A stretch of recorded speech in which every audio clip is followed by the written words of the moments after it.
Rebonjour à toutes et à tous, c'est parti pour le journal. En RDC, les leaders des mouvements burkinabés, balais citoyens et sénégalais Y en a marre ont été arrêtés ce dimanche après-midi dans la périphérie de Kinshasa et participaient à un atelier organisé par le mouvement citoyen congolais Filimbi. La présence de ces deux leaders ne serait pas du goût des autorités congolaises. Donc les coordonnateurs du mouvement Y en a marre, Fadel Barro, Fou Malat et Alioune Sané sont actuellement en détention aux Républiques démocratique du Congo. Et le rappeur Simon, par ailleurs membre du mouvement Y en a marre, aborde ici la condition actuelle de ses camarades au Congo. Une conférence de presse avec des mouvements de là-bas et le ballet citoyen qui les avait appelés en renfort pour partager leur expérience, mais aussi essayer de voir des stratégies par rapport au combat. Parce que c'est vrai que ces présidents d'Afrique qui à chaque fois sont en train de modifier des lois pour pouvoir être réélus. C'est pas normal, ça existe qu'en Afrique, on ne le voit nulle part ailleurs. Donc c'est tout à fait normal, après le Burkina, on a vu la victoire qu'il y a eu là-bas, que ça se passe au niveau de la RDC. Et effectivement, on confirme leur arrestation, ils étaient à la sécurité nationale. Là, on les a amenés à l'agence de renseignement national. Mais on ne les a pas encore eu au téléphone, on a juste des nouvelles à travers quelques amis qui sont là-bas, des journalistes et aussi des membres du mouvement citoyen.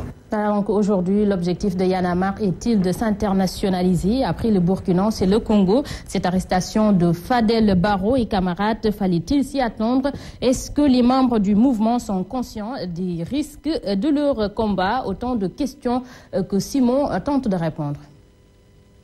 Nous, on ne s'inquiète pas du tout par rapport à eux. Au pire, ils risquent une expulsion, mais on ne sait jamais. On sait comment ça se passe là-bas, les empoisonnements, des voitures accidentées. Mais on s'inquiète surtout par rapport à nos camarades là-bas. C'est pour ça que là, il y a une mobilisation de l'opinion internationale. On voit un peu que toute la presse en parle. Il est vraiment temps de dire non, ça suffit. Doyne, il y en a marre, quoi. Des gens qui ont été torturés, d'autres qui ont disparu. Et je crois que c'est plus normal qu'en Afrique qu'on voit ça. Ils peuvent arrêter certains d'entre nous.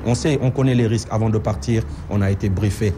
Les repas, qu'il ne faut pas manger n'importe quoi, qu'il ne faut pas aller n'importe où, il faut savoir avec qui s'accompagner, les voitures, les freins. On nous a vraiment briefé. Mais quand même, ils ont tenu à y aller malgré ça, parce que c'est devenu un combat africain.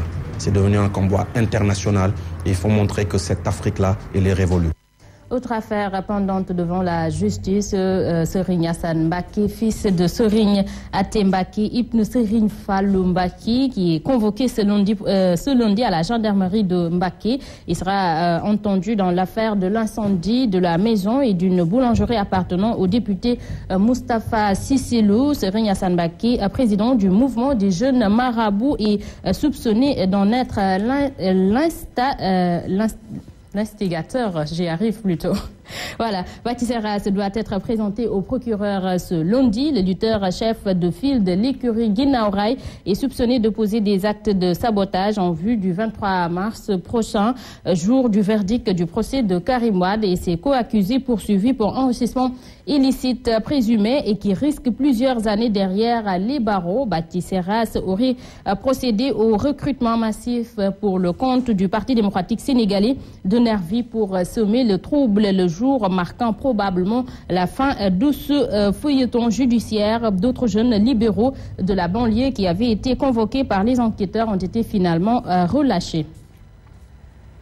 Parlons éducation. Le grand cadre des syndicats de l'enseignement poursuit à partir de ce lundi son troisième plan d'action. Un débrayage est donc prévu ce matin à partir de 9h, suivi d'assemblée générale dans les établissements. Une grève totale sera observée mardi et mercredi. Les syndicats réclament au gouvernement le traitement diligent des dossiers des agents de la fonction publique en général et des enseignants en particulier, l'effectivité de la validation des années de volontariat, de vacation et de contractualisation pour les enseignants recrutés comme fonctionnaires.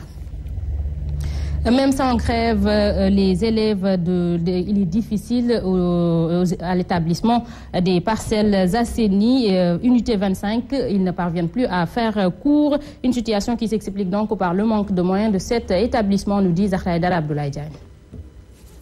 des Parcelles Assainies fait partie des écoles qui enregistrent le plus de problèmes dans cette localité. Une partie du mur de clôture est tombée depuis plus de 2 ans maintenant, ce qui pose un véritable problème d'insécurité. Nous voulons que nos enfants et petits-enfants soient en sécurité. Avec ce mur qui est tombé, tout le monde y passe. Conscient des problèmes, l'association Assure a pris l'initiative de s'investir dans l'établissement en commençant par des set-setals. Je vois que c'est tout à fait normal, en ce qui concerne notre unité, de prendre les initiatives et les engagements pour que ça aille de l'avant. Une ONG est venue en appui à l'école dans le cadre de l'amélioration des conditions d'études en voulant réfectionner les toilettes. Je pense qu'ils ont donné le délai d'ici la fin de l'année, quoi. Ah bon, comme ça, quand les élèves seront en vacances, ils vont en profiter, je pense, pour faire les installations qu'ils ont promis à l'école et pas mal d'autres écoles, quoi. L'association, par ses maigres moyens, utilise ses propres fonds afin de mener à bien ses activités. On s'entraide, donc je crois que on n'a pas de budget. Maintenant, bon, c'est nous qui cotisons, c'est nous qui sortons nos propres moyens. Dans cette journée, les jeunes de Team Connection de l'unité 25 ainsi que l'association des patriotes de Grand Médine se sont donné la main pour apporter leur contribution. Le monde entier a célébré ce dimanche 15 mars la 32e journée mondiale des droits des consommateurs. L'année dernière, la Fédération consumériste internationale s'était intéressée aux droits en matière de téléphonie. Cette année, l'angle d'attaque, c'est le droit des consommateurs à une alimentation saine.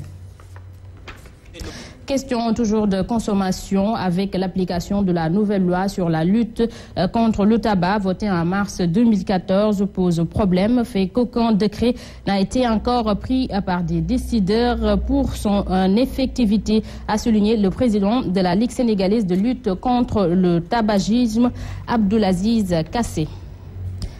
La maison de justice de Rufisque a initié des rencontres publiques ce week-end. Objectif, sensibiliser les populations sur les déclarations de naissance. Occasion saisie également pour l'opinion sur les conséquences que peuvent générer la non-inscription à l'état civil des mariages, naissances et autres décès. Reportage Hermété Diansay. Malgré les nombreuses interpellations faites aux parents pour les pousser à aller déclarer leurs enfants à la naissance, ces derniers ont du mal à accomplir ce geste aussi simple et responsable. On s'est rendu compte qu'il y a beaucoup d'enfants qui n'ont pas été déclarés à l'état civil à leur naissance et même dont les parents n'ont pas été déclarés à l'état civil. Un constat confirmé par ce chef de famille venu prendre part au forum de sensibilisation initié par la maison de justice de Rufisque. Il demande au conseil de quartier de prendre le relais et jouer pleinement le rôle. Je pense qu'on a décentralisé les choses. Avec l'acte 3, le conseil de quartier doit travailler parce qu'il y a des commissions. Cette commission-là doit se présenter dans les mosquées, dans les mariages, dans les baptêmes pour pas. C'est un problème d'organisation uniquement. Pour quand il y a des mariages ou quand il y a des baptêmes, les gens qui se réveillent, il y aura un registre et on saura qui est né dans ce quartier, qui est mort dans ce quartier, ainsi de suite. Et pourtant, ne pas accomplir ses devoirs à l'état civil peut entraîner plusieurs conséquences. Bon, les conséquences sont énormes.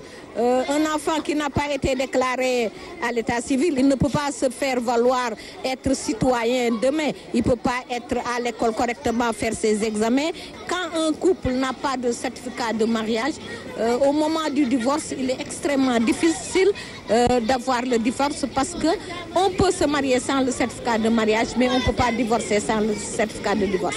Un autre phénomène qu'il faut combattre, c'est les fraudes sur les déclarations à l'état civil. Plusieurs personnes font aujourd'hui des va-et-vient incessants pour obtenir des certificats de mariage ou encore des extraits de naissance.